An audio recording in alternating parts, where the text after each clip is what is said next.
100 दिन तीसरे कार्यकाल के सरकार ने पूरे किए हैं। गौरवशाली तीव्र गति से सरकार ने काम किया है और उसको लेकर के आज सभी पत्रकार एवं छायाकार मित्रों के बीच में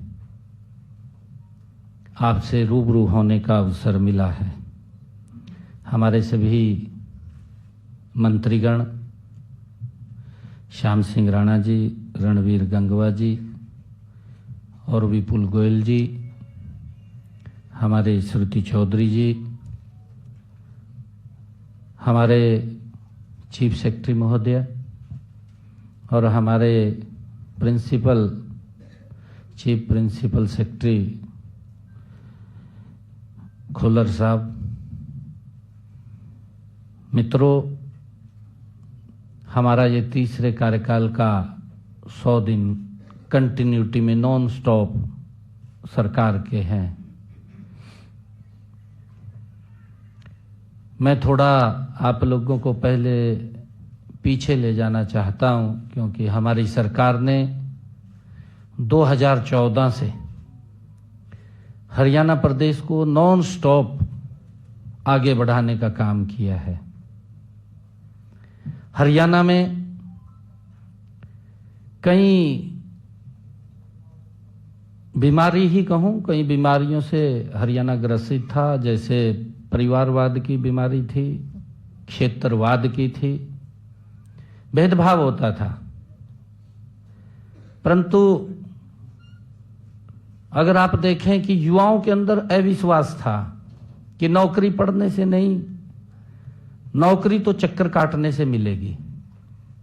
किसी विधायक, मंत्री, मुख्यमंत्री के दरबार में हाजिरी लगेगी, तब जाकर के माँ बाप इंतजाम करता था, मोटा इंतजाम भी करता था, तब जाकर के कहीं उसको ये विश्वास होता था कि नौकरी लगेगी। परंतु गरीब व्यक्ति को तो अगर वो कहीं जमीन जमून बेच करके या गहने बेच करके इंतजाम करता था तो तब भी उसको नौकरी नहीं लगती थी।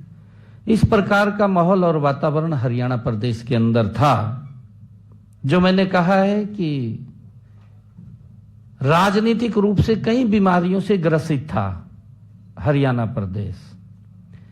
परंतु पिछले ये तीसरे टर्म की भारतीय जनता पार्टी की सरकार उन सब बातों को मजबूती से बदलाव हरियाणा प्रदेश के अंदर करने का काम हमारी डबल इंजन की सरकार ने किया है। आदरणीय नरेंद्र मोदी जी के नेतृत्व में जो हमारी सरकार चली है, धीरे धीरे करके क्षेत्रवाद को समाप्त किया है। सबका साथ, सबका विकास, जो आदरणीय प्रधानमंत्री जी का एक वाक्य है कि अगर हम कालका के विकास की ओर ध्यान दें तो नारनौल भी, अगर हम राजस्थान के दूसरे बॉर्डर के ऊपर ध्यान करते हैं तो वहां पर भी समान रूप से विकास हरियाणा प्रदेश का वो दिखाई देता है। बिना भेदभाव के काम हुआ है। युवाओं के अंदर एक विश्वास जगा है। युवाओं के साथ साथ हमारी सरकार ने गरीब व्यक्ति के जीवन को बदलने का काम भी इस लगातार जो हमारी ये तीसरे टर्म की सरकार है उसने किया है। मैं थोड़ा आप लोगों का ध्यान कि हमने बड़े काम, पिछले जो बदलाव के काम हैं, उन बदलाव के कामों में हमने पिछले लगभग 2014 से हमारी सरकार ने क्या क्या काम किए हैं, वो थोड़ा मैं आपका ध्यान उसकी तरफ लाना चाहूंगा। फिर मैं 100 दिनों के ऊपर आपको बताना चाहूंगा कि 3 गुना गति से हमारी सरकार ने किस गति से काम किया है। 2014 से 2024 हम 25 में प्रवेश कर गए हैं। हमने सबसे पहले हरियाणा प्रदेश के अंदर जो एक बड़ा बदलाव किया है, जिसके अंदर माननीय सुप्रीम कोर्ट ने भी कहा कि यह अच्छा निर्णय सरकार का है, पढ़ी लिखी पंचायतों वाला हरियाणा पहला देश के अंदर प्रदेश बना है। यह बड़ा बदलाव हम उसके अंदर लेकर के आए हैं। दूसरा हमने बड़ा काम जो किया है, जो हमारे कर्मचारी थे, कर्मचारियों के ट्रांसफर पॉलिसी ला करके, नहीं तो एक बड़ा हरियाणा प्रदेश के अंदर ये एक सिस्टम चलता था कि भाई बदली बगैर पैसे के नहीं होती, परंतु हमने ट्रांसफर पॉलिसी ला करके घर बैठे व्यक्ति को सम्मान देने का काम किया है। आज मुझे खुशी है कि मैं आज आप लोगों से रूबरू हो रहा हूं। आज पूरे हरियाणा प्रदेश के हमारे सभी कर्मचारी भी आज शायद देख रहे होंगे इस बात को, परंतु मैं ये कहना चाहता हूं कि 95% कर्मचारी आज इस हमारी ट्रांसफर पॉलिसी से संतुष्ट हैं। अगर कोई 5%, 2%, 3% अगर कोई दिक्कत आती है, क्योंकि उसको भी एडजस्ट करने का काम करते हैं, परंतु आज हमारे कर्मचारी भाइयों को चक्कर काटने की आवश्यकता नहीं है। ये ट्रांसफर पॉलिसी जो नीति लागू की है, ये हमारा देश का पहला राज्य है जिसने इसको लागू किया है। ये मेरे लिए खुशी की बात है। तीसरा हमने बड़ा काम जो किया है, तीसरा काम किया है परिवार पहचान पत्र, जो घर बैठे ही सरकार की योजनाओं के साथ जुड़ना और घर बैठे ही उन योजनाओं का लाभ उन तक पहुंचना, ये बड़ा एक चेंजिंग। नहीं तो योजना का लाभ लेने के लिए गरीब व्यक्ति को दर दर की ठोकरें खाना पड़ता था। वो ऑफिसों के चक्कर काटता था, एक बार गया, 2 बार गया, हार करके घर बैठ जाता था कि नहीं मिलता। सिस्टम ही ऐसा है। परंतु जब से ऑनलाइन इस सिस्टम को लागू किया है, घर बैठे ही व्यक्ति को किसी दफ्तर के चक्कर नहीं काटने पड़ते, उसको उसके घर के ऊपर योजनाओं का लाभ मिल रहा है। मुझे खुशी है कि 52 लाख परिवारों को 400 योजनाओं का लाभ घर बैठे ही मिल रहा है। ये एक बड़ा काम जो तीसरा परिवार पहचान पत्र ने दिया है कि जो पात्र व्यक्ति है उस तक सरकार पहुंचे, योजनाबद्ध तरीके से पहुंचे, उसको कहीं किसी के पास चक्कर काटने की आवश्यकता नहीं है। ये काम एक बड़ा बदलाव लाने का काम हमारी सरकार ने पिछले ये तीसरे टर्म की जब हम बात कर रहे हैं कि हमने लगातार 2014 से इसके अंदर किया है। मुझे यह भी खुशी है कि हमने चौथा काम जो किया है सामाजिक सुरक्षा पेंशन का। जो हमारे बुजुर्ग हैं, बुजुर्गों को क्योंकि पेंशन नहीं लगती थी, और उसका उदाहरण भी है। अगर आप लोग देखेंगे, जो हमारे विपक्षी दल इस बात को लगातार उठाते रहे हैं, हम आएंगे पोर्टल को बंद कर देंगे, पोर्टल ने ये तो पोर्टल की सरकार है, इस प्रकार का वो जो दुष्प्रचार करते थे, मैं आज उनको भी ये बात बताना चाहता हूं, वो भी इस बात को ध्यान से देखें, क्योंकि स्वीकार तो वो भी करते हैं, परंतु उनकी मजबूरी है, क्योंकि वो अपने दल के अंदर है, उन्होंने अपनी बात करनी होती है, परंतु उनकी मजबूरी वंश वो बात करते हैं। वैसे सिस्टम के प्रति उंगली उठाना उनके बस की बात नहीं है। मैं आपको बताना चाहता हूं कि अगर वो ध्यान करें, जो पोर्टल की बात करते थे, हमारे जो बुजुर्गों को 60 साल के बाद पेंशन लगती थी, उनको सम्मान भत्ता दिया जाता था, उनको पेंशन नहीं लगती थी। अगर आप देखें कि पिछले 10 वर्षों के अंदर 17 लाख बुजुर्गों को पेंशन थी। आज अगर हम देखें इस पोर्टल के कारण कि व्यक्ति छूटे नहीं, और उसको इसके साथ जोड़ा है, जोड़ करके कि अगर ऑटोमेटिक उसकी पेंशन लग जाएगी। मुझे खुशी है जब ये पोर्टल के साथ जुड़ा है, तो अगर हमारे किसी बुजुर्ग की आयु 60 वर्ष हो जाती है तो ऑटोमेटिक उसकी पेंशन लग करके उसके घर पे चली जाती है।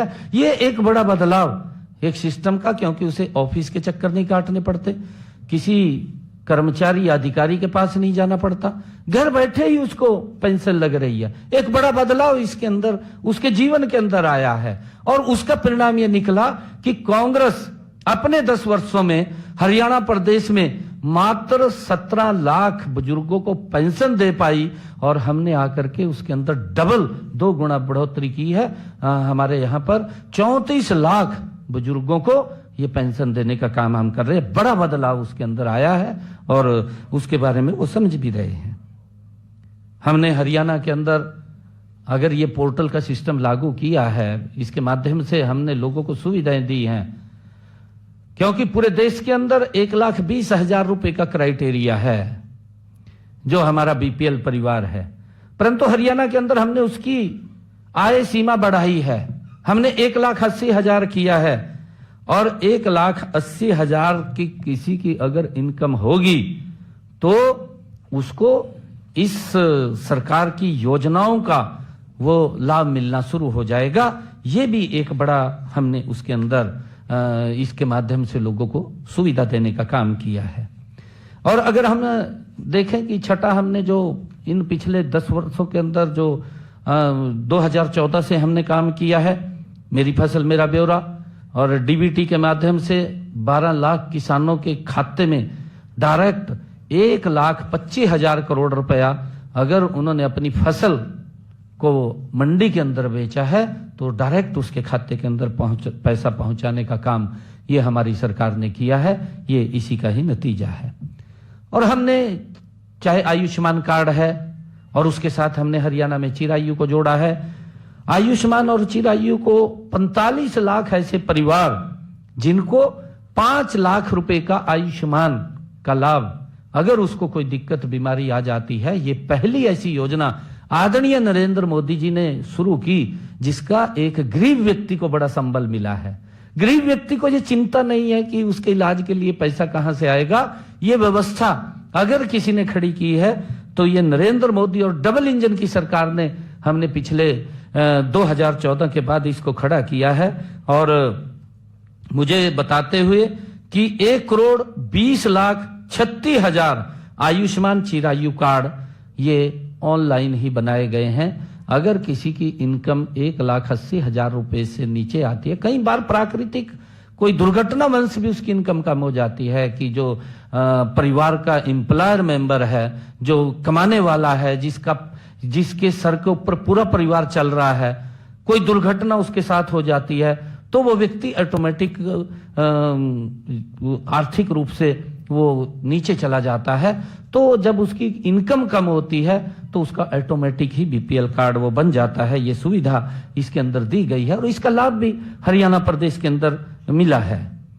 हमने 8वां जो उसके अंदर बड़ा बदलाव किया है, 8वां प्रधानमंत्री स्वामित्व योजना, इसके तहत हमने जो गांवों के अंदर लिटिगेशन चलते थे, किसी की जमीन थी परंतु उसको अधिकार नहीं था कि वो कोई उसको बेच सके या बेच करके या कोई बैंक के ऊपर लोन ले सके, ऐसी व्यवस्था नहीं थी। हमने हरियाणा प्रदेश के गांवों को लाल डोरा मुक्त करने का और उसको मालिकाना हक देने का काम अगर किसी ने किया है तो हमने पिछले ये 2014 के बाद हमारी सरकार ने किया है। एक बड़ा बदलाव गांव के अंदर भी लोगों के जीवन में लाने का काम ये हमारी सरकार ने किया है। मुझे जो 9वां बड़ा काम हमने पिछले कार्यकाल के अंदर किया है, हम ये देखते थे 2014 से पहले हमारी माताएं बहनें सर के ऊपर मटका रख करके 2-2 किलोमीटर दूर से पीने का पानी घर में लेकर के आती थी, परंतु हर घर में नल और स्वच्छ जल हमने इस लगातार की अपनी सरकार के अंदर हर घर में पहुंचाने का काम किया है। और मुझे खुशी है कि आज हमारी माता बहन कोई भी सर के ऊपर मटका लेकर के दिखाई नहीं देती पीने का पानी लाने के लिए। उसकी रसोई में ही पानी की व्यवस्था करने का काम गति से हमारी डबल इंजन की सरकार ने किया है। आदरणीय नरेंद्र मोदी जी के नेतृत्व के अंदर हर माता को एक बड़ा इससे लाभ मिला है, हर घर के अंदर नल और स्वच्छ जल पहुंचा है। 10वां हमने बड़ा काम किया है जिसके अंदर एक बड़ा बदलाव आया है। ये बड़ा बदलाव हमने ये किया है क्योंकि पूर्व की सरकारें, आप लोग देखते थे कि हम 24 घंटे बिजली देंगे, अपने मैनिफेस्टो में भी लिखते थे, रैलियां भी करते थे, बड़ी बड़ी रैलियां भी की, रैलियों में खड़े होकर के बोलते थे हमें वोट दे दीजिए, हम 24 घंटे बिजली देंगे। परंतु लंबे समय तक हरियाणा के अंदर कोई बिजली नहीं दे पाया। बिजली महंगी होती थी, बिजली कम आती थी, ऐसी स्थिति ये पूर्व की सरकारों के अंदर थी। परंतु एक योजनाबद्ध तरीके से हरियाणा प्रदेश के अंदर एक योजना बनी, हमारा गांव जगमग गांव, और उसका परिणाम यह निकला कि हमने 2014 के बाद आज लगभग 5,861 गांव, जो हमारे टोटल 6500 पंचायतें हैं, 6500 पंचायतों के अंदर से 5,861 ऐसे गांव हैं कि हमारे थर्ड टर्म की सरकार के अंदर 24 घंटे बिजली देने का काम ये हमारी सरकार कर रही है। एक बड़ा बदलाव इसके अंदर आया। आज लोग इस बात की चर्चा करते हैं कि दोपहरी के अंदर जब गर्मी पूरी होती थी लाइट नहीं मिलती थी, खाने के समय लाइट नहीं मिलती थी, परंतु आज किसी को दिक्कत नहीं है। इस बात की चर्चा करते हैं। एक बड़ा बदलाव हमने पिछले ये 10 वर्षों के अंदर, हमारी तीसरी टर्म की सरकार के अंदर ये हमने किया है। हमने बेटियों के लिए एक बड़ा काम किया है। मैं देखता था कि बेटियां, इस बात को लेकर के उनके मन में पीड़ा होती थी, क्योंकि हमारे बेटियों के माँ बाप उनको बाहर दूर पढ़ाने के लिए नहीं भेजते थे। एक बड़ी दिक्कत का सामना बेटियों को करना पड़ता था। बेटियों के मन में होता था कि मैं पढ़ाई करूं, परंतु मजबूरी वंश वो पढ़ाई नहीं कर पाती थी। और हमारी सरकार ने पिछले 2014 के बाद एक रोड मैप तैयार किया, डबल इंजन सरकार ने, कि हर 20 किलोमीटर के ऊपर एक सरकारी राजकीय महाविद्यालय खुलेगा। 79 महाविद्यालय हरियाणा के अंदर खोले गए और मुझे खुशी है जिसके अंदर 30 महाविद्यालय स्पेशल लड़कियों के लिए खोले गए। एक बड़ा बदलाव हरियाणा प्रदेश के अंदर बेटियों के जीवन में लाने का काम ये हमारी सरकार ने किया है। इसके लिए मुझे बड़ी खुशी है, क्योंकि हमने ये पिछले, क्योंकि ये तीसरे टर्म की सरकार है, नॉन स्टॉप सरकार है और लगातार हमारी सरकार हरियाणा प्रदेश के लोगों के जीवन के अंदर बदलाव लाने के लिए काम कर रही है। और हमने, क्योंकि ये पिछला थोड़ा मैंने इसलिए, क्योंकि और भी बहुत सारे ऐसे काम किए हैं, चाहे मेरा पानी मेरी विरासत हो और चाहे सिंचाई योजना के तहत हमने काम किया हो, बहुत सारे, चाहे अमृत सरोवर के माध्यम से हमने काम किया हो। हम लगातार हरियाणा प्रदेश के जीवन, लोगों के जीवन में एक बड़ा बदलाव, चाहे रोड का इंफ्रास्ट्रक्चर की बात करें, इन्हीं पिछले 2014 से लेकर के आज 2025, आज एक भी डिस्ट्रिक्ट ऐसा नहीं है जिसके अंदर 4 लाइनिंग रोड से वो जुड़ा ना हो। लोगों के जीवन के, उनके रास्तों को भी सरल और सुगम करने का काम ये हमारी सरकार ने किया है। मैंने कुछ, क्योंकि ये लगातार नॉन स्टॉप सरकार पिछले 2014 से डबल इंजन की सरकार आदरणीय नरेंद्र मोदी जी और हरियाणा की हमारी सरकार ये चल रही है, इसके अंदर हमने बहुत सारे काम पीछे किए हैं। प्रदेश के लोगों के जीवन में लगातार बदलाव लाने का काम, आदरणीय मनोहर लाल जी जो एक शब्द बोलते थे कि हरियाणा एक हरियाणवी एक, उसको चरितार्थ करने का काम ये हमारी सरकार कर रही है। आदरणीय प्रधानमंत्री नरेंद्र मोदी जी का जो शब्द है, सबका साथ सबका विकास, सबका विकास और सबका प्रयास, उसको लेकर के हमारी सरकार निरंतर काम कर रही है। मुझे खुशी है कि आज हम, जब हमारी सरकार 100 दिन गौरवशाली हमारी सरकार ने पूरे किए हैं, आज हरियाणा प्रदेश के लोगों के अंदर इस सरकार के प्रति एक बहुत बड़ा विश्वास बढ़ा है। अगर आप लोग देखेंगे, आप लोग चर्चा करेंगे, क्योंकि जब तीसरे टर्म की सरकार आई है, इन 100 दिनों के अंदर लोगों के मनों में हमारी सरकार के प्रति एक बड़ा सम्मान और बड़ा विश्वास जमा है। और हमने भी 3 गुना गति से, आदरणीय प्रधानमंत्री जी ने कहा था कि यह सरकार तीव्र गति से काम करेगी, हमारी ये सरकार 3 गुना गति से काम कर रही है। मैं बताना चाहूंगा कि हमने 100 दिनों में क्या क्या काम किए हैं।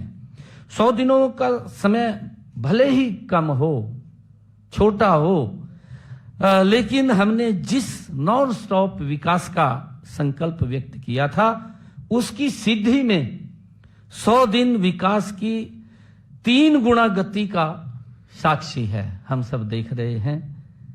वैसे तो संकल्प पत्र 5 साल के लिए होता है, 5 साल के अंदर पूरा करना होता है।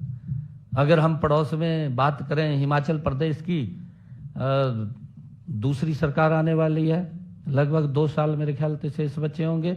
अभी संकल्प पत्र की तरफ उन्होंने अपना जो घोषणा पत्र था उसकी तरफ देखा भी नहीं है, तो पूरा करने की तो बात क्या है, परंतु 5 साल के लिए होता है, 5 साल में वो पूरा करना होता है। लेकिन हमने 100 दिनों में ही 240 में से 18 संकल्प पूरे किए हैं। इस गति से काम किया है कि हमने जो हमारे संकल्प पत्र में 240 वायदे हमने हरियाणा प्रदेश के लोगों के लिए किए थे। उसमें से 18 वायदे हमने अपने इस 100 दिन के कार्यकाल में पूरे किए हैं और 6 संकल्पों के ऊपर गति से काम लग रहा है, क्योंकि उसकी कहीं अपनी किसी की आर्थिक रूप से कोई मंजूरी लेनी होती है, उसके कारण से उसमें थोड़ी देरी हो सकती है, परंतु उसके ऊपर काम चल रहा है, जल्दी ही वो भी अमल में आ जाएंगे।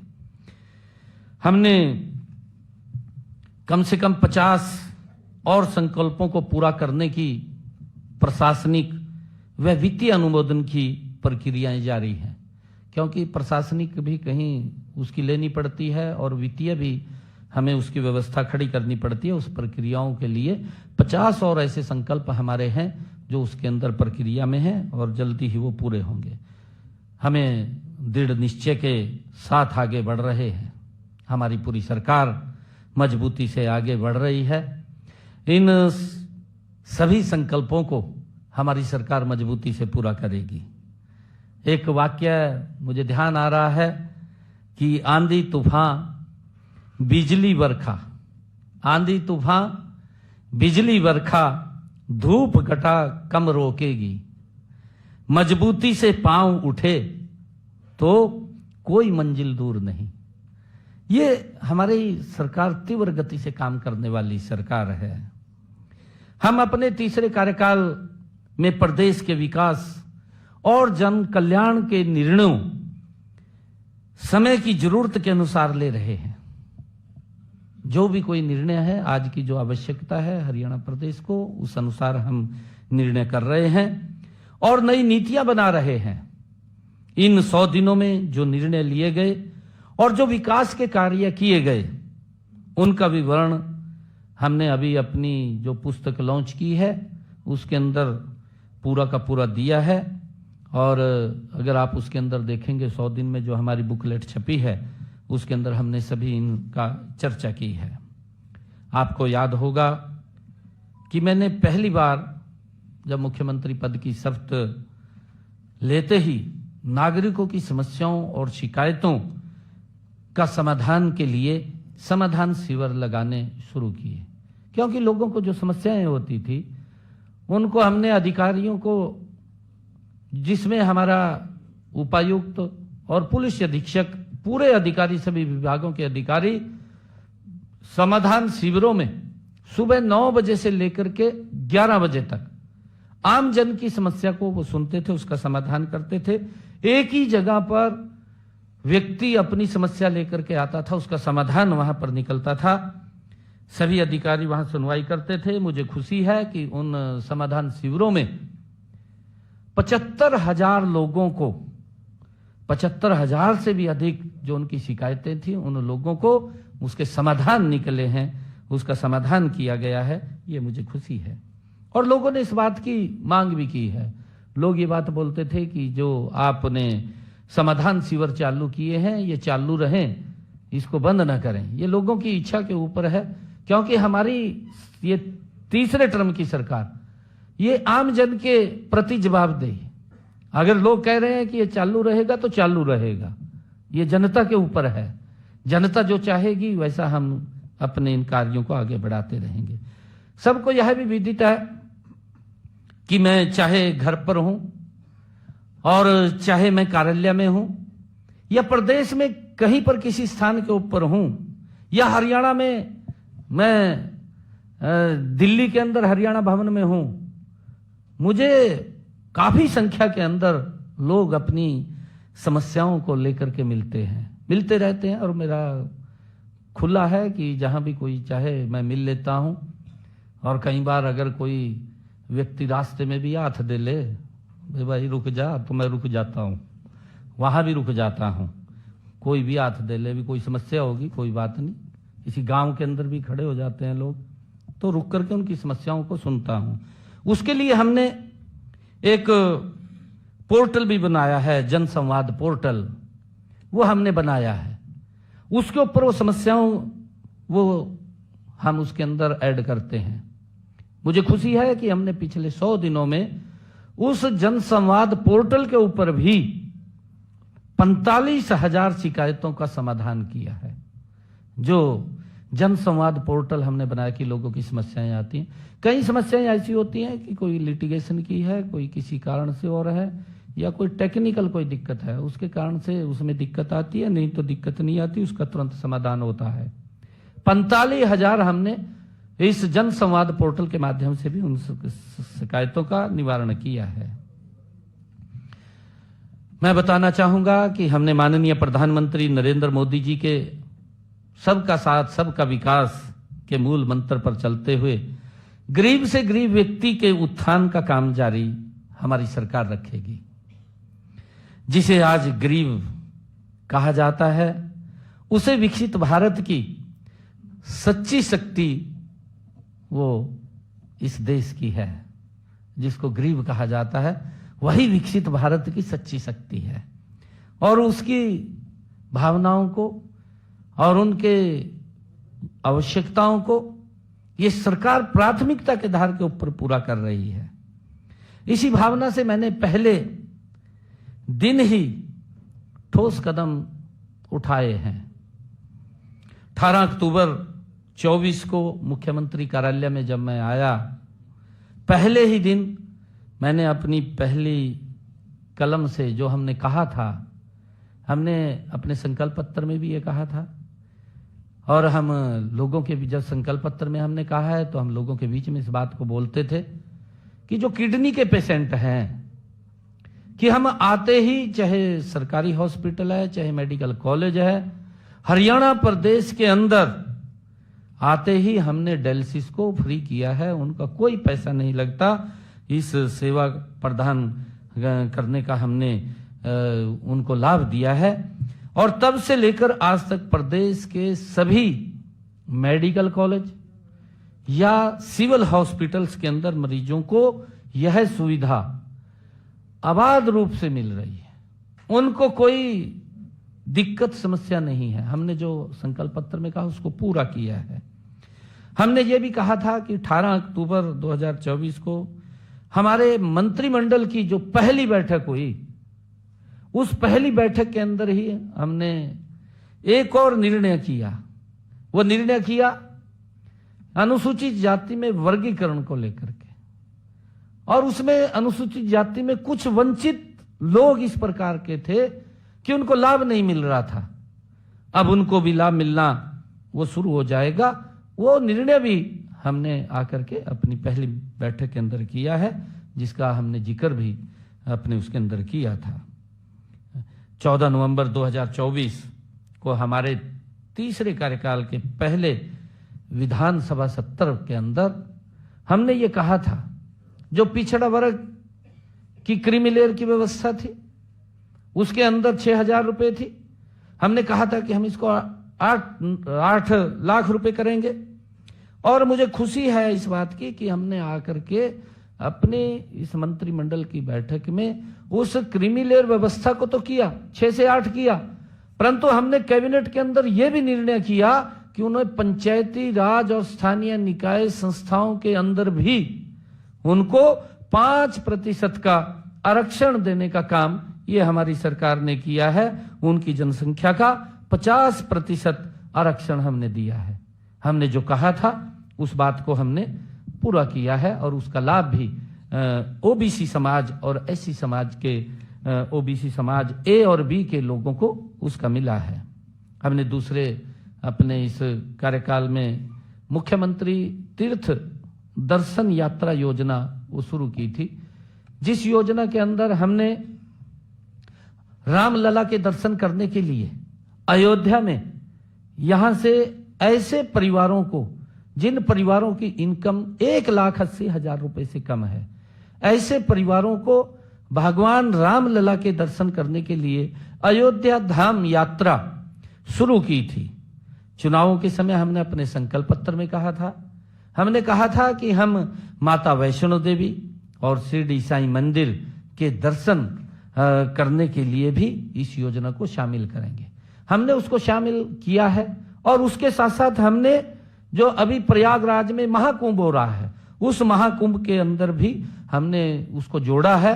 और कल ही मैंने महाकुंभ के लिए यात्रियों की 2 बसों को भी झंडी दिखा करके रवाना किया है। ये हमने जो कहा है, लगातार हमारी सरकार उस दिशा के अंदर मजबूती से आगे बढ़ रही है। हमने अपने एक और जो आदरणीय प्रधानमंत्री जी का विषय था, पीएम सूर्य घर मुफ्त बिजली योजना, इसके तहत हमने कहा था कि हम 1 लाख घरों की छतों के ऊपर 2 किलोवाट का, जिन परिवारों की इनकम 1,80,000 रुपए से कम होगी, उन परिवारों की छतों के ऊपर 2 किलोवाट का सोलर पैनल लगाएंगे। पीएम सूर्य घर मुफ्त बिजली योजना। और मुझे खुशी है, इन 100 दिनों के अंदर हम गति से काम कर रहे हैं और तीव्र गति से काम करेंगे। 12,285 ऐसे परिवार हैं जिनकी छतों के ऊपर 2 किलोवाट का सोलर पैनल लग चुका है। हमने गति से इसको आगे बढ़ाया है। इसके ऊपर 1,10,000 रुपए का खर्चा आता है। 80,000 रुपया आदरणीय नरेंद्र मोदी जी देते हैं और बाकी का पैसा हरियाणा सरकार देती है। उस व्यक्ति को इसका लाभ मिलता है। हमने दुर्घटना में परिवार के किसी सदस्य की कोई मृत्यु हो जाती है या दिव्यांग हो जाता है, परिवार को दिक्कत आ जाती है, उसके ऊपर मुसीबतों का पहाड़ टूट जाता है, हमने योजना चलाई, दीनदयाल उपाध्याय अंत्योदय परिवार सुरक्षा योजना। ये जो दीनदयाल उपाध्याय अंत्योदय परिवार सुरक्षा योजना ऐसे परिवारों के लिए जिन परिवारों की इनकम 1,80,000 रुपए से कम है, ऐसे परिवारों को अगर कोई दुर्घटना हो जाती है परिवार के साथ, परिवार के ऊपर दुखों का पहाड़ टूट जाता है, तो उसको संबल देने के लिए ये योजना है।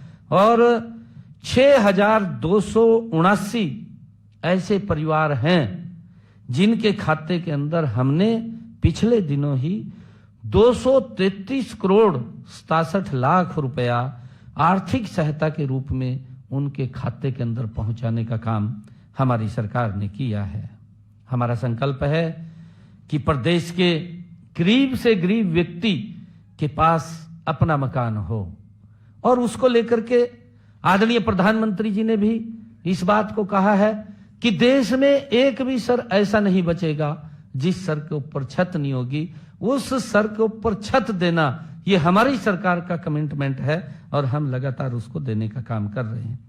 इसी दिशा में हमने कदम बढ़ाते हुए 100 दिनों में प्रधानमंत्री आवास योजना शहरी तथा ग्रामीण के तहत 885 परिवारों को पक्का मकान बनाने के लिए 11 करोड़ 53 लाख रुपए की आर्थिक सहायता देने का काम हमने किया है।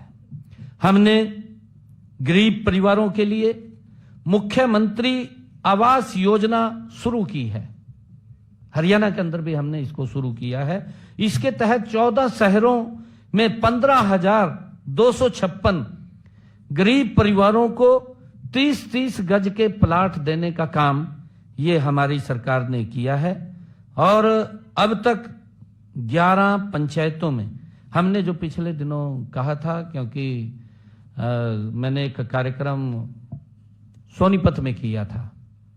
सोनीपत के अंदर ऐसे परिवार, क्योंकि पूर्व की सरकारों ने वो वोट देखते थे, वोट के लिए राजनीति करते थे, परंतु हम वोट के लिए नहीं, हम मन से काम करते हैं, ईमानदारी से हमारी सरकार काम करती है। गरीब व्यक्ति को कैसे मजबूत किया जाए, ये पीड़ा नरेंद्र मोदी जी के मन में है कि गरीब व्यक्ति के चेहरे पर खुशहाली है, गरीब व्यक्ति खुशहाल मजबूत हो, उसको लेकर के हमारी सरकार उस तक लाभ पहुंचाए। उन्होंने तो वोट के लिए उनको 100 गज के प्लाट तो बोल दिए थे, परंतु ना कागज दिए थे, ना कब्जा दिया था, लोग चक्कर काट रहे थे। मैंने सोनीपत में कार्यक्रम करके ऐसे सब लोगों को हमने उनको कागज भी दिया, कब्जा भी दिया। आज वो बहुत संतुष्ट हैं। आज उनके मन में है कि सरकार कोई सुनने वाली आई है। और हमारी ये तीसरे टर्म की सरकार, आदरणीय नरेंद्र मोदी जी के नेतृत्व वाली सरकार, ये गरीब के हित की सरकार है, गरीबों को मजबूत करने वाली सरकार है। उनके अधिकारों का कोई हनन ना कर सके, उन अधिकारों को सुरक्षित करने वाली ये सरकार है। और हमने तभी एक निर्णय और किया था, हमने कहा था कि ऐसे जो परिवार छूट गए हैं जिनको 100 गज का प्लाट नहीं मिला है, हमने उनके लिए भी अलग से एक योजना खड़ी की थी। और मुझे खुशी है आज बताते हुए कि हमने 11 ग्राम पंचायतों और एक महाग्राम में 4533 प्लाट कागज और कब्जे के साथ उनको दिए हैं। हमने ये निर्णय किया है कि हम 1 लाख परिवारों को, ऐसे जिन लोगों के पास अपना जमीन नहीं है, अपना मकान नहीं है, ऐसे लोगों को हम ग्राम के अंदर तो 100 गज का प्लाट और महाग्राम के अंदर उसको 50 गज का प्लाट देने का काम ये हमारी सरकार करेगी। और प्रधानमंत्री आवास योजना के तहत अभी आदरणीय प्रधानमंत्री जी ने तीव्र गति से काम करते हैं। हमारे यहां पर 77,000 ऐसे जिन्होंने एप्लीकेशन दी हुई थी और उनको अभी प्रधानमंत्री आवास योजना ग्रामीण और शहरी के तहत उनके पास पैसा नहीं पहुंचा। इसी बजट के अंदर ही 77,000 ऐसे बेनिफिशियरी थे, उनके खाते के अंदर पैसा चला जाएगा और वो मकान बनाना शुरू कर देंगे। वो जल्दी ही हो जाएगा। और हमने आगे भी जिन लोगों ने अप्लाई किया था उसके लिए एक सर्वे हमने करना शुरू कर दिया है। अधिकारियों को हमने कहा है कि उसको सर्वे करके तुरंत अगली लिस्ट तैयार कर लीजिए कि कितने लोग और शेष बचे हैं। उनको भी हम प्रधानमंत्री आवास योजना के तहत मकान देने का काम हमारी सरकार करेगी। मैं कहना चाहूंगा कि पिछले दिनों एनसीआर क्षेत्र में प्रदूषण बढ़ने से भवन निर्माण के और दूसरे अन्य कार्य रोकने पड़े। माननीय सुप्रीम कोर्ट ने एक आदेश पारित किया। इससे हमारे जो मजदूर थे उनकी आजीविका प्रभावित हुई थी, क्योंकि हमारे जो मजदूर हैं वो सुबह कमाते हैं, शाम को खाते हैं। इस प्रकार की स्थिति है। कोरोना के अंदर भी इस प्रकार की स्थिति बन गई थी उनके सामने, परंतु सरकार मजबूती से उनके साथ खड़ी थी। उनको कोरोना में भी दिक्कत नहीं आने दी। और अब जब ये प्रदूषण को लेकर के उसके ऊपर जो ग्रेड 4 वो लगाया गया था, उसके माध्यम से हमने उनका जो गुजारा भत्ता है उसको फेज 1 व फेज 2 के अंदर उन सब ऐसे श्रमिकों को 4,51,00,000 हमारे जो पंजीकृत श्रमिक हैं उनके खाते के अंदर हमने 230 करोड़ रुपए वित्तीय सहायता के रूप में उनके खाते के अंदर पहुंचाया है, ताकि उनको पारिवारिक में कोई दिक्कत परेशानी ना हो। हमारी सरकार मजबूती से उनके हित के लिए काम कर रही है।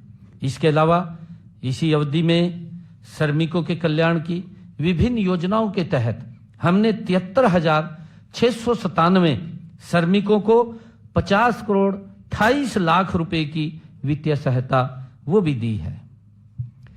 हमने अपने इसी कार्यकाल के दौरान जो हीमोफीलिया व थैलीसीमिया बीमारी से ग्रस्त रोगियों को भी अभी कैबिनेट के अंदर हमने फैसला किया है और फैसला करके उनको 3,000 रुपए मासिक पेंशन का लाभ देने का काम हमने किया है। यह पेंशन हर आयु, पहले तो 18 वर्ष के बाद मिलती थी, परंतु अब हमने उस कंडीशन को हटा दिया है और कंडीशन को हटा करके किसी भी आयु में जब इस प्रकार की बीमारी हीमोफीलिया या थैलीसीमिया बीमारी से अगर कोई ग्रस्त होता है उसको पेंशन देने का निर्णय हमने किया है और उसका लाभ ऐसे पेशेंट जो रोगी हैं उनको मिलेगा।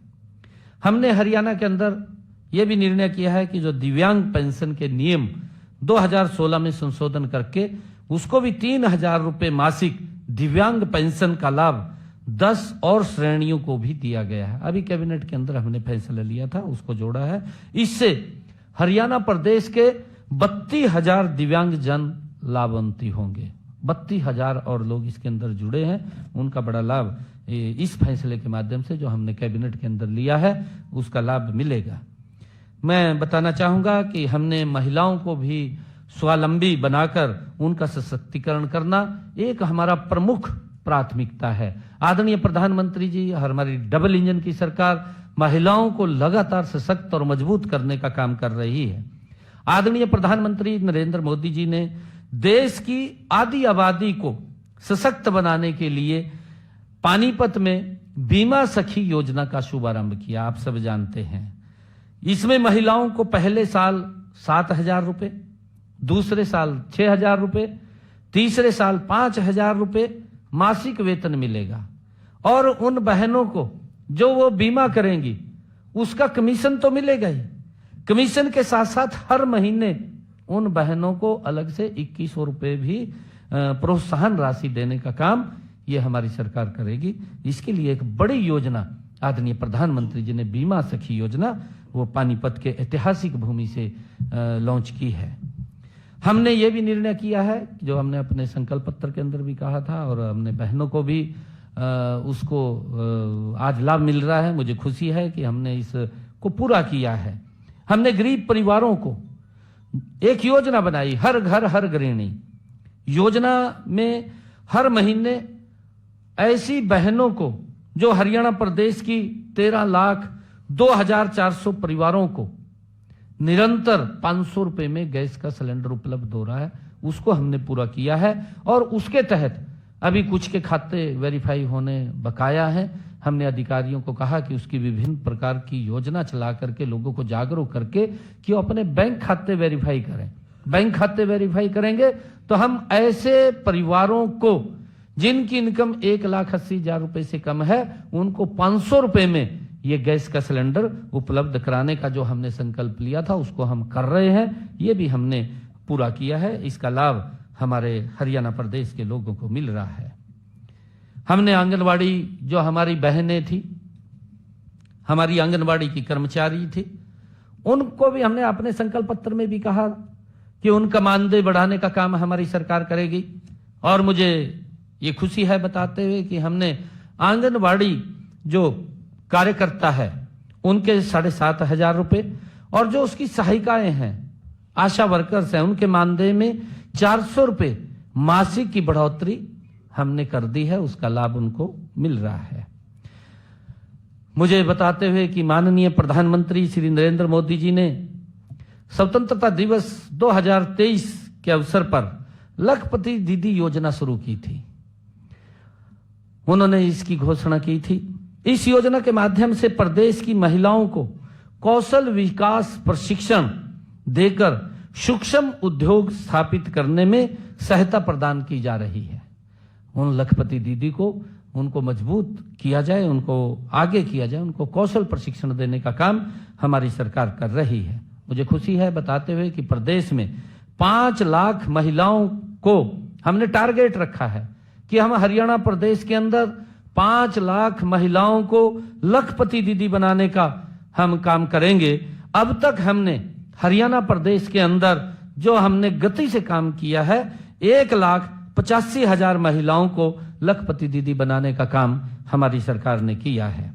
मुझे ये भी खुशी है कि नारी शक्ति आज हर क्षेत्र में अपनी उपस्थिति दर्ज करा रही है।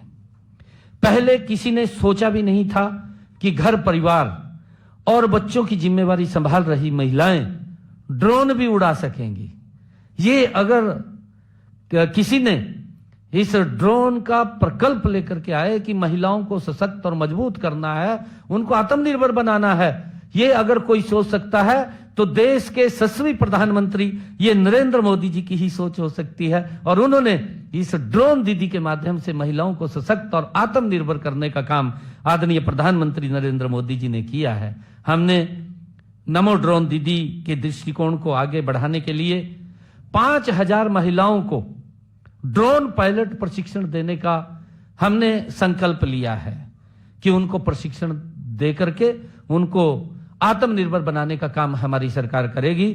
मुझे खुशी है बताते हुए कि हमने अब तक 100 महिलाओं को ड्रोन उड़ाने का प्रशिक्षण दे करके उनको 8 लाख रुपया ड्रोन के लिए, मुफ्त में ड्रोन देने के लिए भी हमने उनको दिया है। ऐसी 100 बहनों को पहले प्रशिक्षण दिया है, फिर उनको फ्री में 8 लाख रुपए का ड्रोन भी दिया है।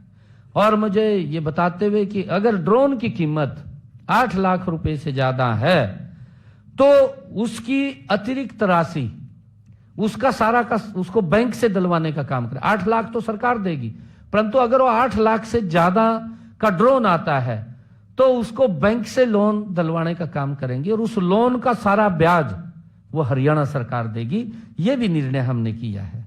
हमने आदरणीय प्रधानमंत्री जी के क्योंकि उनका बहुत ही फेवरेट विषय है बेटी बचाओ बेटी पढ़ाओ अभियान को और तेज गति देने के लिए सभी महिला सरपंचों को हमने अभी पिछले दिनों जो हमारी गांव की महिला सरपंच है उनको ब्रांड एम्बेसडर बनाने का गांव के अंदर बेटी बचाओ बेटी पढ़ाओ के लिए ये भी निर्णय हमने लिया है।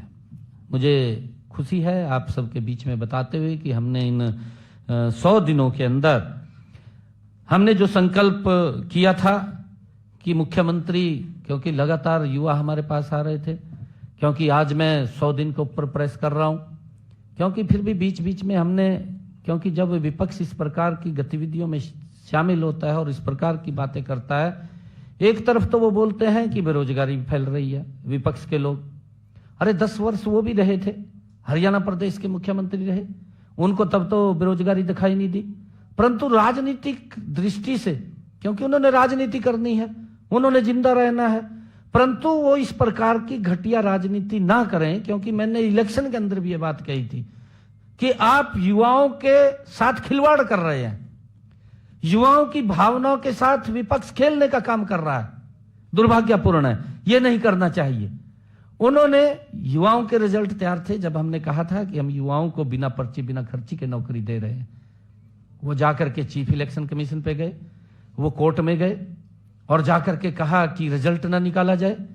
ये युवाओं के भावनाओं के ऊपर कुठाराघात ये कांग्रेस और विपक्षी दलों ने किया था। मेरे पास युवा आए, कहने लगे कि आप रिजल्ट निकाल दो। मैंने कहा कि मैं तो नहीं निकाल सकता रिजल्ट, तो क्योंकि मखा कांग्रेस के लोग वो चीफ इलेक्शन कमीशन पे गए और उसने लेटर निकाल दिया है कि जब तक कोड ऑफ कंडक्ट लगा हुआ है तब तक आप कोई भी रिजल्ट नहीं निकालेंगे। और किस प्रकार से उनकी भावनाओं के साथ खेल रहे थे, किस प्रकार की बातें इलेक्शन में कर रहे थे। वो ये बात बोल रहे थे कि मेरे हिस्से में 2000 आएंगी, मैं अपने हिस्से की नौकरी दूंगा। कोई बोल रहा था कि मेरे जितने हिस्से में आएंगे उतनी नौकरी दूंगा। और यहां तक कि एक व्यक्ति तो उनका जो प्रत्याशी था, चुनाव लड़ रहा था, वो ये कह रहा था कि मुझे 50 वोट दो, मैं 50 वोट पे एक नौकरी दूंगा। अरे किस प्रकार से उनकी भावनाओं के साथ खेल रहे थे, किस प्रकार से खिलवाड़ कर रहे थे। अरे जिस प्रकार का 2014 से पहले का सिस्टम था, उस सिस्टम को दोबारा स्थापित करना चाहते थे। युवाओं के अंदर भय था। युवा मेरे पास आए, युवा रो रहे थे, युवा ये कह रहे थे कि आप रिजल्ट निकालिए। मैंने कहा कि मैं रिजल्ट नहीं निकाल सकता जब तक, परंतु मैंने उनको एक इंश्योरेंस दिया, मैंने उनको एक आश्वासन दिया कि मैं शब्द बाद में लूंगा, पहले मैं आप लोगों को ज्वाइनिंग लेटर दूंगा। और मुझे खुशी है इस बात को बताते हुए कि हमने युवाओं की उस भावना को, उस विश्वास को कायम रखा है। और हरियाणा प्रदेश के लोगों का मैं दिल से धन्यवाद करता हूं, उन परिवारों का धन्यवाद करता हूं कि जिन्होंने इस सरकार के अंदर तीसरे टर्म में एक बड़े मैंडेट के साथ विश्वास व्यक्त किया है। मेरी सरकार की जिम्मेवारी है कि हम युवाओं के उस भावना को किसी भी ऐसे व्यक्ति से कुचलने नहीं देंगे जो कुचलने की कोशिश कर रहे थे। हम उनको बाहर करने का काम किया। मैंने युवाओं से ये आश्वासन दिया कि मैं शब्द बाद में लूंगा, परंतु पहले आपको ज्वाइनिंग लेटर दूंगा, ज्वाइनिंग कराऊंगा। और मुझे खुशी है कि हम उस संकल्प के ऊपर पूरा उतरे हैं। हमने 25,000 युवाओं को पहले ज्वाइनिंग दिया, फिर मैंने अपने ज्वाइनिंग के ऊपर साइन किया रजिस्टर में बैठ करके, पहले उनको मिला। यह मेरे लिए बड़ी खुशी की बात है और मुझे बड़ा गर्व भी होता है। और आगे भी मैं हरियाणा प्रदेश के युवाओं को यह कहना चाहूंगा आज, क्योंकि यह बड़ा मार्मिक विषय है, क्योंकि कांग्रेस और अन्य जो दल हैं वो उनकी भावनाओं के साथ खिलवाड़ करते हैं। गरीब व्यक्ति तो सोच भी नहीं सकता था कि उसका बच्चा सरकारी नौकरी लग जाएगा। आज अगर सोच बनी है तो ये सोच ऊपर आ जाएंगे, ऊपर आ जाएंगे। विशाल यहाँ आ जाओ, इधर आ जाओ, यहाँ आ जाएंगे।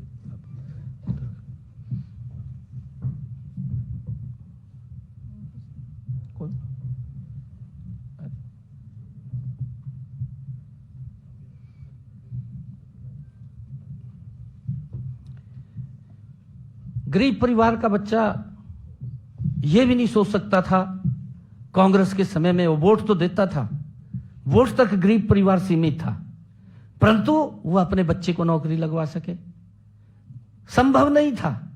यह संभव अगर हुआ है तो यह डबल इंजन की सरकार में हुआ है। नरेंद्र मोदी और भारतीय जनता पार्टी की सरकार में यह संभव हुआ है और उसका परिणाम निकला है। उसका परिणाम यही निकला है कि हमने बड़ा विश्वास लोगों में गया है कि 25,000 नौकरियां बिना पर्ची बिना खर्ची के इतिहास में पहली बार हरियाणा प्रदेश के अंदर हमने दी हैं। और युवाओं के माँ बाप में, प्रदेश के आमजन में इस बात की गया है, विश्वास गया है कि ये सरकार ये काम करने वाली सरकार है। और हमने पिछले 10 वर्षों के अंदर अगर हम बात करें, पिछले 10 वर्षों में 1,75,000 युवाओं को बिना पर्ची बिना खर्ची के हरियाणा सरकार की नौकरी देने का काम ये हमारी सरकार ने किया है। और मैं ये कहना चाहूँगा कि हमने अपने संकल्प पत्र में कहा है कि आने वाले समय के अंदर हमारी सरकार 2 लाख और नौकरियां देने का काम करेगी, बिना पर्ची बिना खर्ची के करेगी। समय समय के ऊपर, क्योंकि 5 साल के लिए मैंडेट है और लगातार हम हर साल इसके अंदर बढ़ाने का काम करेंगे। मुझे बताते हुए कि धन के अभाव में मेधावी छात्र उच्च कोटि के शिक्षण संस्थानों में शिक्षा प्राप्त करने से वंचित हो जाता था। गरीब व्यक्ति था, पैसे के अभाव के कारण नहीं पढ़ पाता था, क्योंकि वो कहीं दाखिला नहीं ले पाता था। हमने उनका ख्याल रखा है और हमने मेधावी छात्रों को वित्तीय सहायता प्रदान करने के लिए पीएम विद्या लक्ष्मी योजना, उसका शुभारंभ किया है। पीएम विद्या लक्ष्मी योजना 6 नवंबर को शुरू की गई। इसके तहत उच्च कोटि के उच्च शिक्षण संस्थानों में प्रवेश लेने वाले छात्रों को ट्यूशन फीस, पूरी राशि और पाठ्यक्रम से संबंधित अन्य खर्चों के लिए बैंकों व वित्तीय संस्थानों से गारंटी मुक्त ऋण दिलवाया जाएगा। ये निर्णय हमने किया है।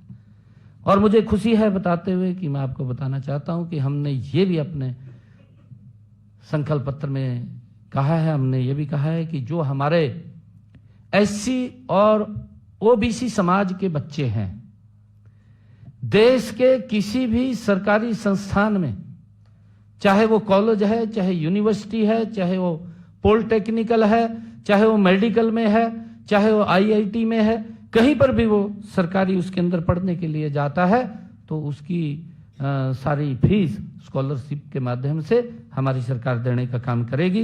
ये भी निर्णय हमने किया है। ग्रामीण क्षेत्रों के युवाओं को जिम के सुविधा मिले, हष्ट पुष्ट हो, स्वस्थ हो, उसको लेकर के हमने पिछले दिनों, हमने अपने संकल्प पत्र में भी कहा था, हमने पिछले दिनों 19 जिलों में 50 करोड़ रुपए की लागत से 250 इंडोर जिम खोले हैं। अभी पिछले दिनों ऑनलाइन हमने उसका काम किया है, यो हमने जो कहा था। हमारे युवाओं ने खेलों में प्रदेश और देश का नाम दुनिया भर में चमकाने का काम वो हमारे हरियाणा के युवाओं ने किया है। हमें गर्व है कि हमारे ऐसे 11 प्रतिभाशाली खिलाड़ियों को माननीय राष्ट्रपति महोदय श्रीमती द्रौपदी मुर्मू जी ने हाल ही में उनको सम्मानित किया गया। इनमें से एक खिलाड़ी को मेजर ध्यानचंद खेल रत्न अवार्ड से सम्मानित किया गया। 10 खिलाड़ियों को अर्जुन अवार्ड से सम्मानित किया गया। एक कोच को द्रोणाचार्य अवार्ड से सम्मानित किया गया है। इन सब खिलाड़ियों और इनके माता पिताओं को, क्योंकि उनकी बड़ी मेहनत होती है और सरकार मजबूती से उनके पीछे खड़े होकर के उनको आगे बढ़ाने का काम करती है। और उनके प्रशिक्षक जो उनको ट्रेनिंग देते हैं, उनके ट्रेनर्स, उनको सबको मैं बहुत बहुत शुभकामनाएं और बधाई देता हूं। पेरिस पैरालंपिक में स्वर्ण पदक और टोक्यो पैरालंपिक में कांस्य पदक जीतने वाले हरियाणा के तीरंदाज हरविंदर सिंह का नाम इस साल पद्म श्री से सम्मानित होने वालों में आया है। झज्जर निवासी साहित्यकार डॉक्टर संतराम देसवाल को भी पद्म श्री से सम्मानित किए जाने का घोषणा हुई है। मैं उन्हें भी हार्दिक बधाई और शुभकामनाएं देता हूं। मुझे खुशी है कि तीसरे कार्यकाल में पहले विधानसभा सत्र में हमने जो हमारे HKRN के कर्मचारी थे, पार्ट 1 और पार्ट 2 के कर्मचारी थे, जिनकी सर्विस 5 साल पूरी हो गई थी, ऐसे सब युवाओं को हमने विधानसभा के अंदर बिल ला करके कैबिनेट में पहले पास किया, फिर विधानसभा में बिल लेकर के आए और उनकी सेवाओं को सुरक्षित करने का निर्णय ये हमारी सरकार ने किया है। और इसी तरह हमने तकनीकी शिक्षा विभाग के अतिथि संकाय व अतिथि अनुदेशकों और कॉलेज के एक्सटेंशन लेक्चरर व अतिथि अध्यापकों को सेवाओं को भी हमने सुरक्षित करने का काम किया है। राज्य सरकार के कर्मचारियों और न्यायिक अधिकारियों की किसी की अगर कोई डेथ हो जाती है, उनकी सह सेवानिवृत्ति ग्रेजुटी की अधिकतम सीमा जो पहले 20 लाख रुपए थी उसको बढ़ा करके हमने 25 लाख रुपए किया है। ये भी हमने कहा था। हमने ये भी कहा था अपने संकल्प पत्र के अंदर, इसको पूरा किया है कि जो हमारे केंद्रीय सशस्त्र बलों और केंद्रीय सशस्त्र पुलिस बलों के कर्मियों के युद्ध में मृत्यु हो जाने पर या शहीद हो जाने पर उनके परिवारों को दी जाने वाली सहायता, पहले वो 50 लाख रुपए थी, हमने संकल्प पत्र में कहा था कि हम इसको 1 करोड़ रुपए करेंगे और हमने उसको कर दिया है। अब 1 करोड़ रुपया उन परिवारों को सहायता देने का काम हमारी सरकार कर रही है। हमने किसान हित में भी जो बात कही थी उसको पूरा किया है। अन्नदाता का हित हमारी नीतियों के केंद्र में रहा है। हम किसान की खुशहाली और खेती को अधिक लाभकारी बनाने के लिए नई नीतियां लागू कर रहे हैं। तीसरे कार्यकाल के पहले विधानसभा के सत्र में ही किसानों को मजबूत करने के लिए 3 महत्वपूर्ण कदम हमने उठाए हैं। क्योंकि लंबे समय से जो पट्टेदार किसान था उन किसानों को मालिकाना हक नहीं था, क्योंकि लंबे समय से वो उसकी पैदावार तो वहां कर रहे थे परंतु उनको मालिकाना हक नहीं था। जैसे पाकिस्तान से कुछ लोग इधर आए और उनको आकर के जमीन लौट हुआ, उनके नाम नहीं थी। ऐसे भू मालिकों के बीच विश्वास बहाली का काम हमारी सरकार ने किया है।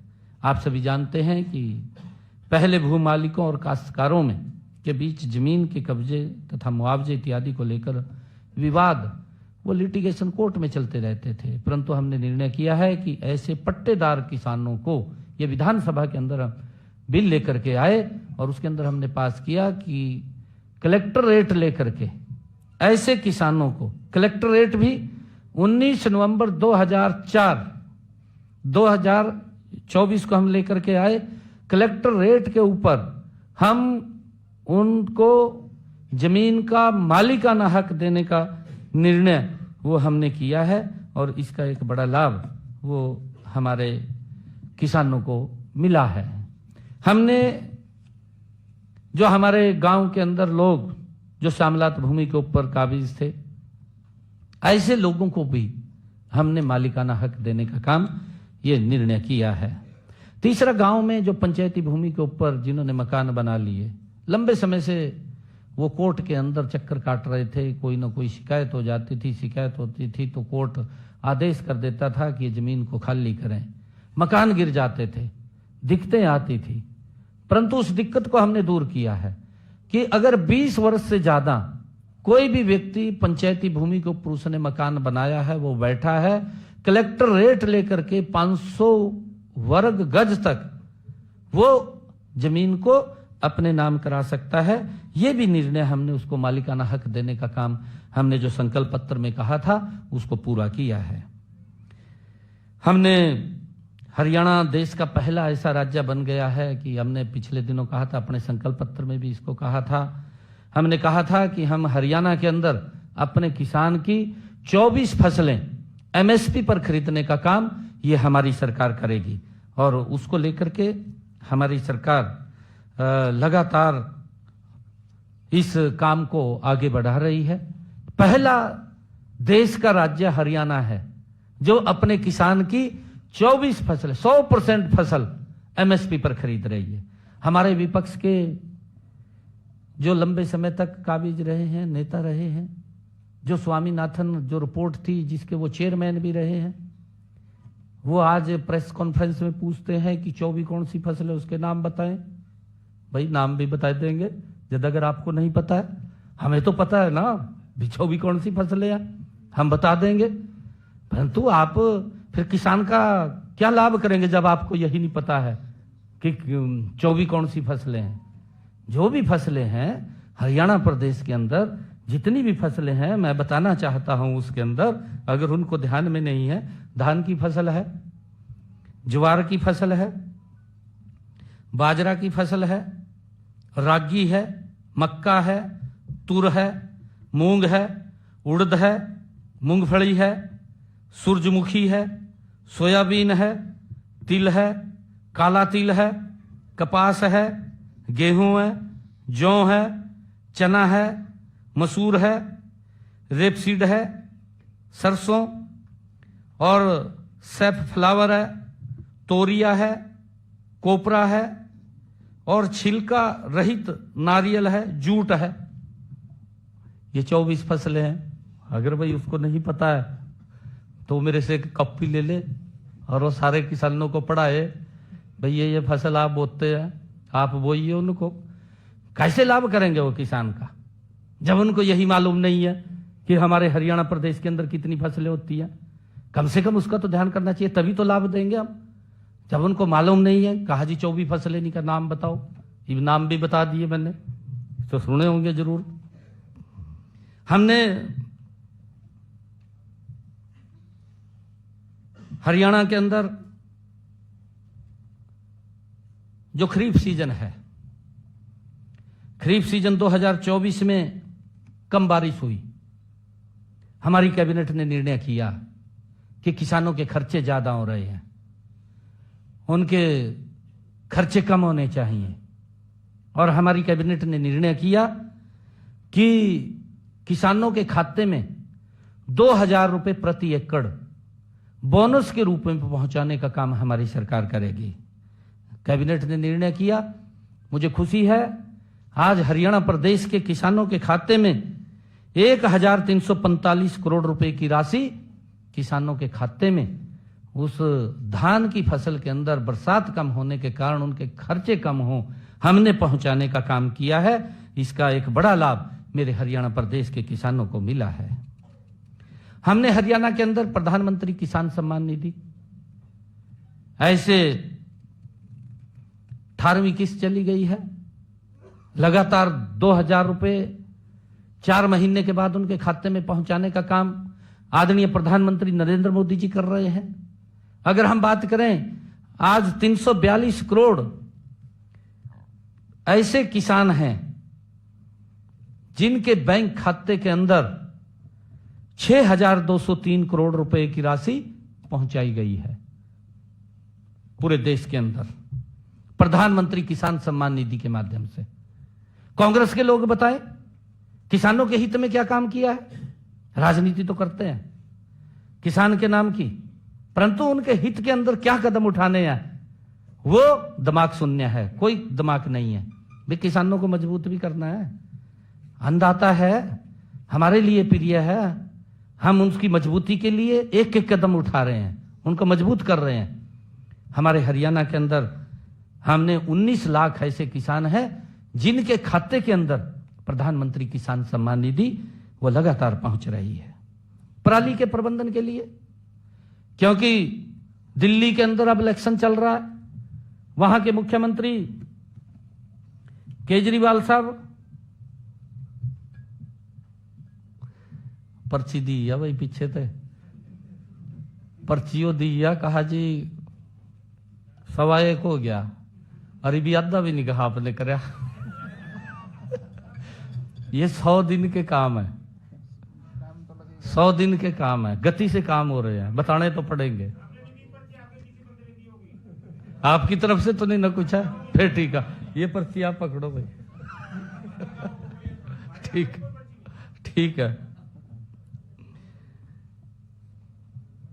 पराली प्रबंधन को लेकर के हमने हरियाणा के अंदर बहुत अच्छा काम किया है। मैं अभी बता रहा था कि अगर और कुछ नहीं मिला दोष दे दो हरियाणा के किसान नो।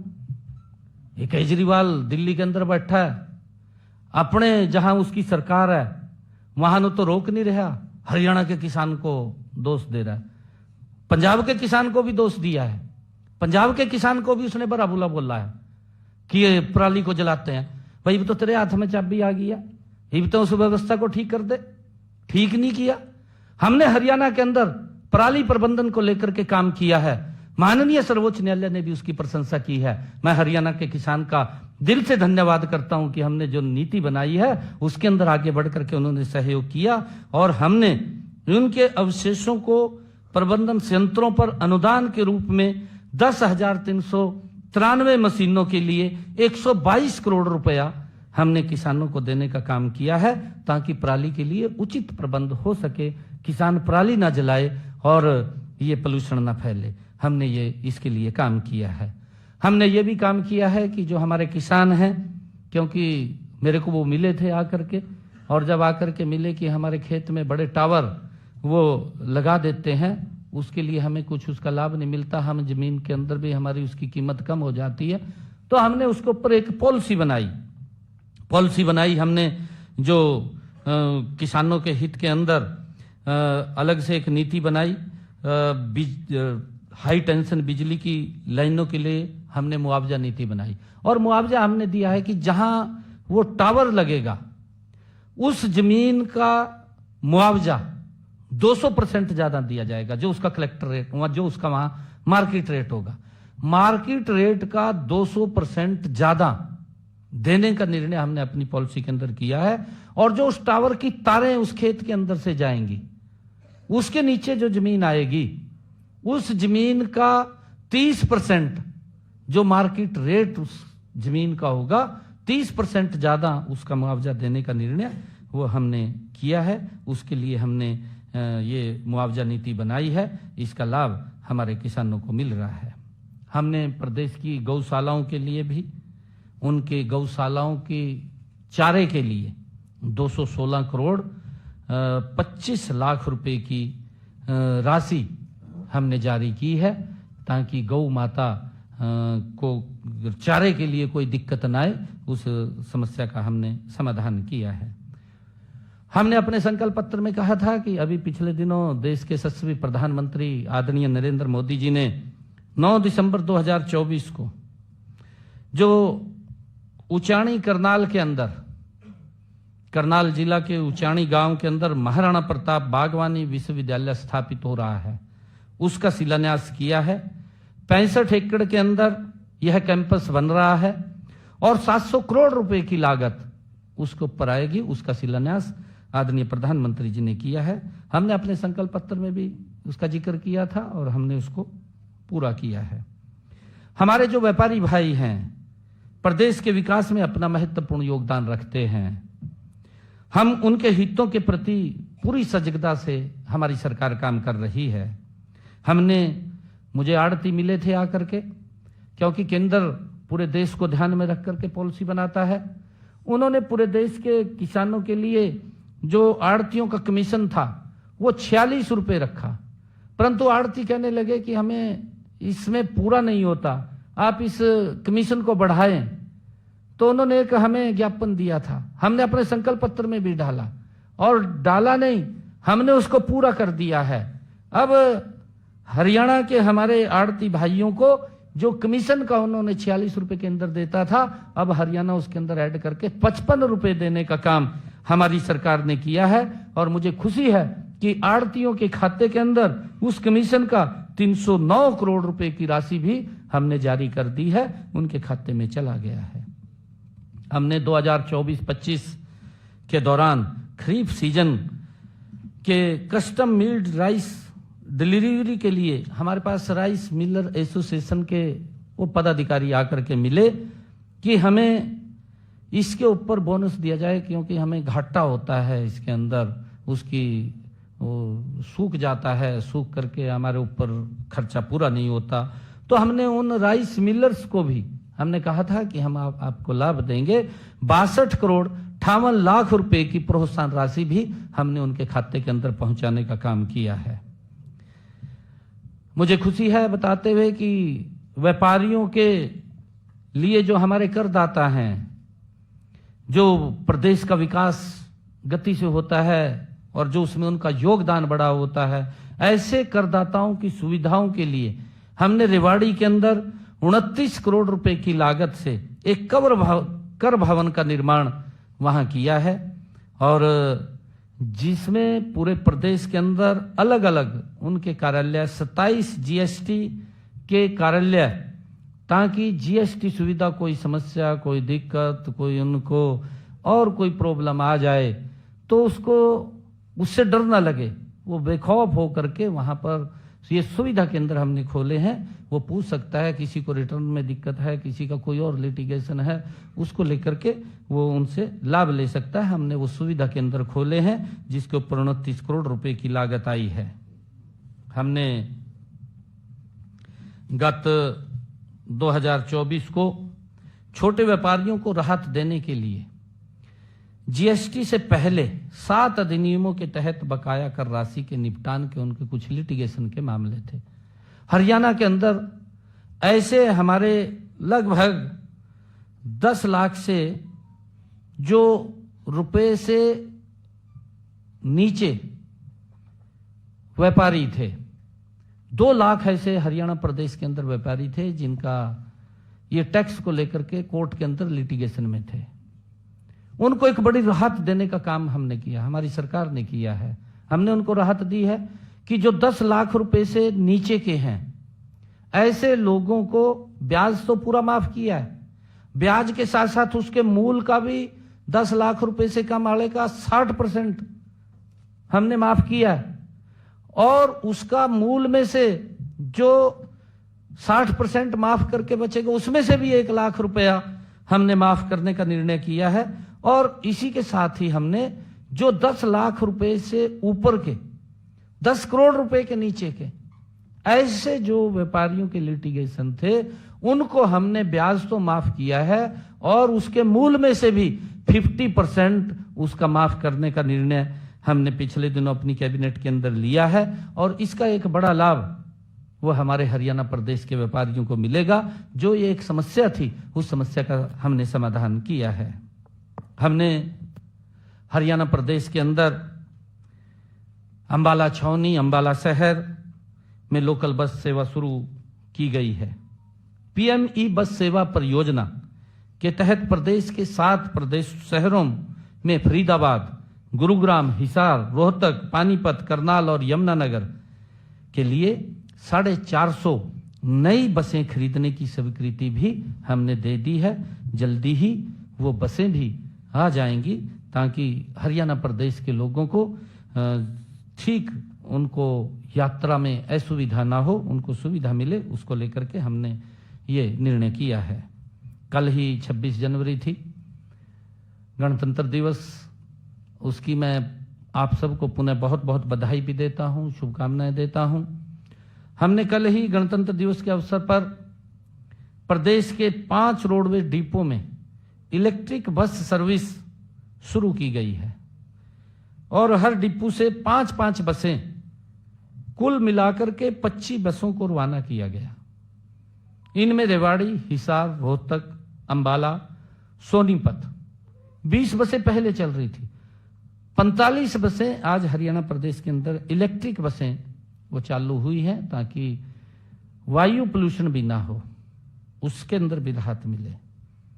इलेक्ट्रिक बसों के संचालन के लिए Haryana city bus services limited का गठन किया गया है। इनमें 375 इलेक्ट्रिक बसों का ऑर्डर भी दिया जा चुका है। 375 और इलेक्ट्रिक बसें हरियाणा प्रदेश के अंदर जल्दी ही आ जाएंगी, धीरे धीरे करके, क्योंकि कल उनको हरी झंडी दी है। जैसे जैसे आती रहेंगी वैसे वैसे वो इस बेड़े में शामिल हो जाएंगी। हमने हरियाणा शहरी विकास प्राधिकरण के प्लाट आवंटनियों को भी अनाउंसमेंट से संबंधित मामले के निपटान के लिए भी पिछले दिनों विवादों का समाधान योजना वो शुरू की थी। इसमें 7,000 से अधिक प्लाट धारकों को 550 करोड़ रुपए की राहत मिलेगी, क्योंकि उनके भी लिटिगेशन के मामले थे। वो लिटिगेशन के मामले समाप्त हों, और उसको लेकर के हमने इस योजना को शुरू किया है। हमने राज्य में पुराने वाहनों के स्क्रैपिंग व री साइकिलिंग सुविधा के लिए भी पंजीकृत वाहन स्क्रैप एवं रिसाइकलिंग सुविधा प्रोत्साहन नीति 2024 को भी बनाई है। हमने अपने संकल्प पत्र में भी कहा था कि हरियाणा प्रदेश के अंदर जो 70 साल से ऊपर के बुजुर्ग हैं, आदरणीय प्रधानमंत्री जी ने इस बात की घोषणा की थी, 70 साल की आयु के ऊपर के बुजुर्गों के लिए आयुष्मान भारत योजना लेकर के आएंगे। संकल्प पत्र के अंदर हमने उसको पूरा किया है।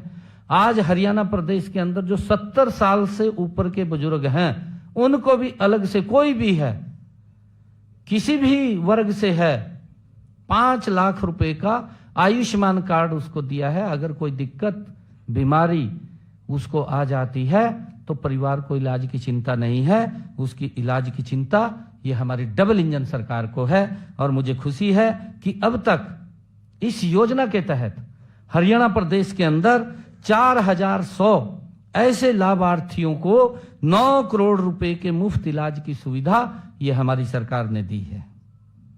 ESIC मेडिकल कॉलेज एवं फरीदाबाद में 625 करोड़ रुपए की लागत से बनने वाले 500 बेड अस्पताल के नए भवन की भी आधारशिला आदरणीय प्रधानमंत्री जी ने पिछले दिनों रखी है। इसके विस्तार से प्रदेश के श्रमिकों को और बेहतर चिकित्सा सुविधाएं मिलेंगी। हमने सेक्टर 6 पंचकुला सिविल अस्पताल में पैथोलॉजी, डर्मेटोलॉजी, मनोचिकित्सा और अस्पताल प्रशासन में DNB डिग्री कार्यक्रम शुरू करने की भी मंजूरी प्रदान की है। हर जिले में हमारी सरकार का कमिटमेंट है, हर जिले में एक मेडिकल कॉलेज के लक्ष्य की ओर आगे बढ़ते हुए हमने अभी पिछले दिनों सिरसा में संत सरसाईनाथ मेडिकल कॉलेज, वहां पर भूमि पूजन किया है और जल्दी ही वो बनकर के तैयार हो जाएगा। इंफ्रास्ट्रक्चर के मामले में माननीय प्रधानमंत्री नरेंद्र मोदी जी द्वारा 5 जनवरी को 6,230 करोड़ रुपए की लागत से बनने वाले रिठाला से कुंडली मेट्रो कॉरिडोर का शिलान्यास भी आदरणीय प्रधानमंत्री जी ने किया है। इस कॉरिडोर की लंबाई 26 किलोमीटर तथा इस पर कुल 21 स्टेशन होंगे। इंटीग्रेटेड एविएशन हब हिसार के लिए तकनीकी सहायता हेतु अमेरिका व्यापार एवं विकास एजेंसी USTDA और हरियाणा एयरपोर्ट विकास निगम के बीच समझौता MOU हुआ है, उस पर हस्ताक्षर हुए हैं। जल्दी ही हिसार एयरपोर्ट से हवाई जहाज की उड़ान शुरू हो जाएगी। तीव्र गति से हमारी सरकार उसके ऊपर काम कर रही है। प्रदेश में 232 किलोमीटर लंबी नई संपर्क सड़कों का निर्माण, अंबाला दो एयरपोर्ट, एक अंबाला भी लगभग उसकी दोनों इकट्ठी फाइल चल रही है, उसकी भी NOC आनी थी, अंबाला की भी आ गई है, हिसार की भी आ गई है। अब हिसार के अंदर जो ही उसका एयरपोर्ट का वो ढांचा खड़ा होगा तो जल्दी ही वहां से और अंबाला से उसकी उड़ान शुरू हो जाएगी। प्रदेश में 232 किलोमीटर लंबी नई संपर्क सड़कों का निर्माण 179 करोड़ रुपए तथा 810 किलोमीटर लंबी सड़कों की विशेष मरम्मत का कार्य 347 करोड़ रुपए की लागत से किया जा रहा है। परिवहन व्यवस्था को और सुदृढ़ करने के लिए हरियाणा रोडवेज के बेड़े में 650 नई बसें शामिल करने की मंजूरी भी दी गई है।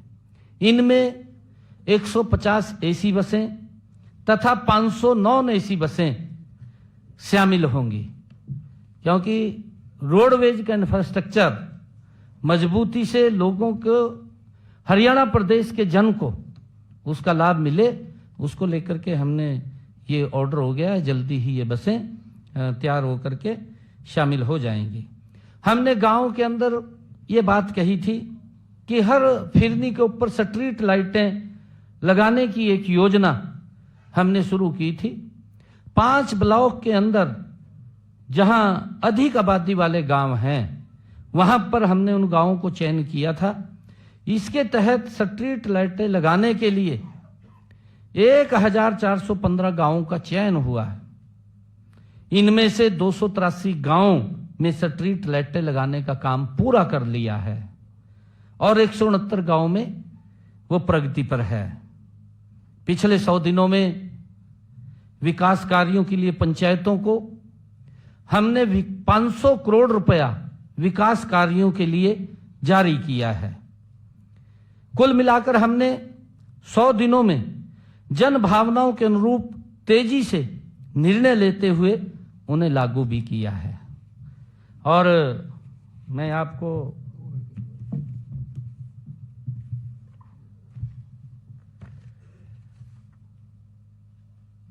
बताना चाहूंगा, ये विषय आ गया। हमने अपने संकल्प पत्र में कुछ और संकल्प भी लिए हुए हैं जिन्हें हम अवश्य गति से पूरा करेंगे। आईएमटी खरखौदा की तर्ज पर पूरे प्रदेश में 10 अति आधुनिक औद्योगिक शहर बनाएंगे, यह हमने अपने संकल्प पत्र में कहा है। नवीनीकरण योजना के माध्यम से 25,000 मेगावाट का उत्पादन करेंगे, जिसका उपयोग हरियाणा और एनसीआर के विभिन्न औद्योगिक केंद्रों को बिजली देने के लिए किया जाएगा। और हम पानीपत, फरीदाबाद और गुरुग्राम में रासायनिक और औद्योगिक कचरे के निर्वहन की समस्या के समाधान के लिए सीवरेज ट्रीटमेंट प्लांट का निर्माण करेंगे। नारनौल, महेंद्रगढ़ में integrated multi modal logistics hub के निर्माण कार्य में तेजी लाई जाएगी। हम केंद्र सरकार की पीएम मित्र योजना के साथ सहयोग करेंगे और हरियाणा के सबसे बड़े टेक्सटाइल केंद्र अंबाला में एक एकीकृत कपड़ा मार्केट स्थापित करेंगे।